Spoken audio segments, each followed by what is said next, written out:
At the beginning of this episode, Secretary Jung comes out and tells Hana to leave.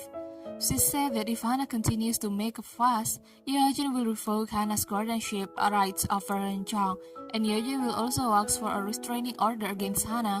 Secretary Jung went back into Eun-jin's house. Hana shouted for An-chang again, and that's when Jisoo came. He pushes Jin-gu away from Hana and took Hana home to Hana Holt's house.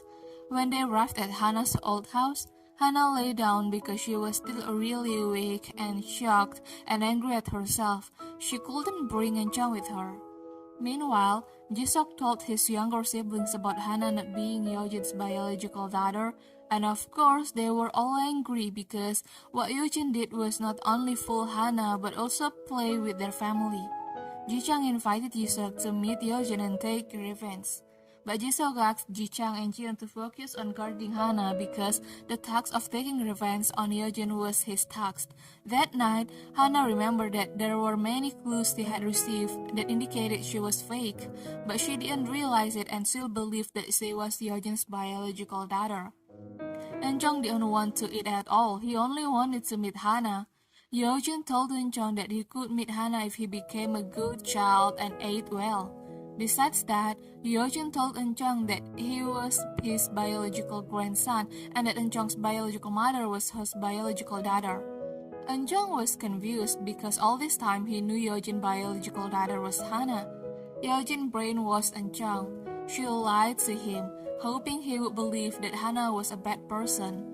Eun-jin told An-chang that Hana had lied to her, that Hana was the one who pretended to be Eun-jin to be her daughter, and because Hana's lie was exposed, Hana no longer wanted to live in her house and left An-chang.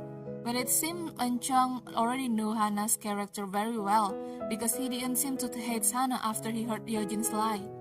Then Eun-jin told An-chang that if he really wanted to be happy, then he had to help Hana to be able to marry a good man. That same night, An-chang cried in his and Hana's room. He didn't want to sleep in Eun-jin's room. He missed Hana and Kong Kong. So Eun-jin promised that tomorrow Hana would definitely come to bring Kong Kong for An-chang, and she asked An-chang to stop crying. The next day, Eun-jin contacted Hana and asked Hana to come bring Kong Kong for An-chang, and he also told Hana that she would let An-chang choose who he wanted to live with. Hana, confident that An-chang would choose her, rushed to Eun-jin's house, but before that, she met Jisoo, where Jisoo asked Hana to let An-chang go, but Hana didn't want to. Then Jisoo finds out that Hana knows that she is a fake daughter after Hana reads a flyer about Duna's disappearance, and the flyer looks like a newspaper clipping. Jisoo immediately returns to his apartment and he finds out the flyer he kept is gone. He remembers that yesterday Seong came into his room. He guessed that Seong had taken the flyer and deliberately showed it to Hana. Jisoo returned to the company. He tells Danny to call Seong, and when Seong comes, he asks Seong how Hana knew yesterday that Hana was a fake daughter. Seong says that yesterday someone sent a file to Eun-jin's house, and the file contains a flyer about Eun-jin's disappearance, and she says that Hana saw and read the flyer. Jisoo stood up. He strangled Seong's neck while saying that the person who sent the file must be Seong. He also said that Seong took the file from his room yesterday. He shouts at Seong, saying, "How dare you do that to Hana?" The louder Jisoo shouts, the harder he strangles Seong and wants Seong to die. Seong is almost out of breath when Danny comes in to stop Jisoo. Seong is shaking. She falls and tries to stand up. She says that she did all this because Hana is not only Jisoo's older sister, but Jisoo's first love. And if she lets Hana become An-chang's mother, then Hana will take over Hyosun Group. Seong shouts at Jisoo, saying, "Is that really what you want? I'm sick of Hana who always sticks to you. She's like a leech 2 years ago until now." Jisoo asks Seong if Myung-ji told Seong to do all this. Seong asks Jisoo back, "Will you also strangle Myung-ji?" Jisoo just said that Seong will definitely be destroyed and fall because of Myung-ji. After that, Seong saw Jin-gu, and without her realizing it, Jin-gu had hurt her and Jisoo fight. Jin-gu said that what he has saw confirmed all his suspicions about Seong and Jisuk. Before Seong left, she told Jisuk that he would be destroyed and fall because of Hana. Jin-gu finds out from Eun-jin that Hana knows all the lies they made after Hana read the flyer about Eun-jin's disappearance. Then Jin-gu asks for the flyer from Eun-ji and Seong. He says that someone must have sent the flyer on purpose on the day Hana will be announced as Eun-jin's daughter. He says that he will find out who that person is.